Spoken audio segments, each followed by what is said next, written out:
만약 여러분이 갑자기 수백억 원을 상속받게 된다면 어떤 선택을 하시겠습니까?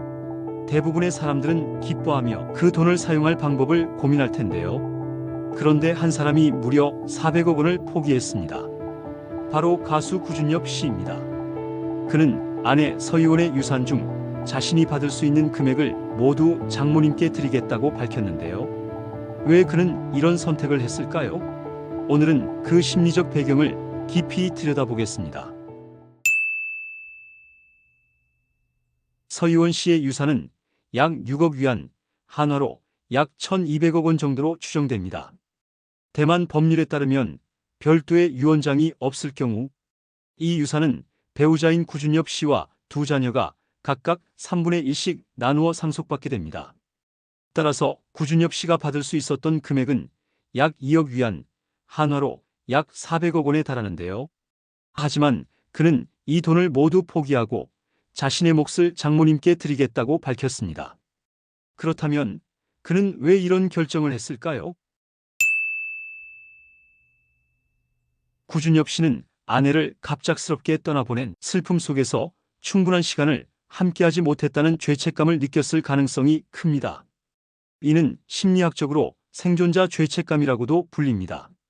가까운 사람이 갑자기 세상을 떠났을 때 남겨진 사람은 내가 더 잘했어야 했는데라는 감정을 느끼곤 합니다. 유산을 받는 것이 오히려 부담으로 작용할 수 있으며 이를 포기함으로써 자신을 위로하는 효과를 얻으려 했을 수도 있습니다. 구준엽 씨는 유산을 장모님께 드리겠다고 하면서 희원이의 가족을 지켜주는 것이 마지막으로 내가 해야 할 일이라고 밝혔습니다. 이는 보호 본능과 연결됩니다. 특히 사랑하는 사람이 세상을 떠났을 때 남아있는 가족을 끝까지 지켜야 한다는 책임감을 느끼는 경우가 많습니다. 또한 유산을 둘러싼 법적 금전적 갈등이 발생할 가능성을 차단하려는 의도도 있을 것입니다. 이는 스트레스 회피 전략의 한 형태로 볼 수 있습니다.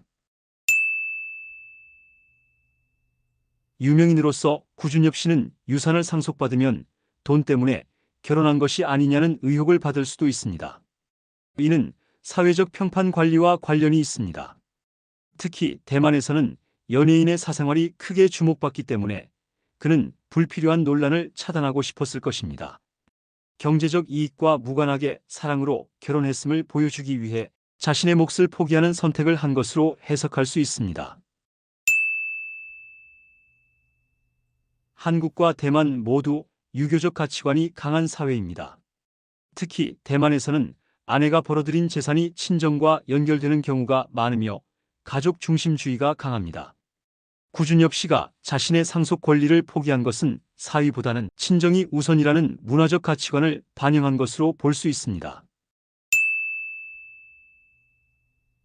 그는 한국 국적을 유지하고 있기 때문에 대만에서의 상속 절차가 복잡할 가능성이 높습니다.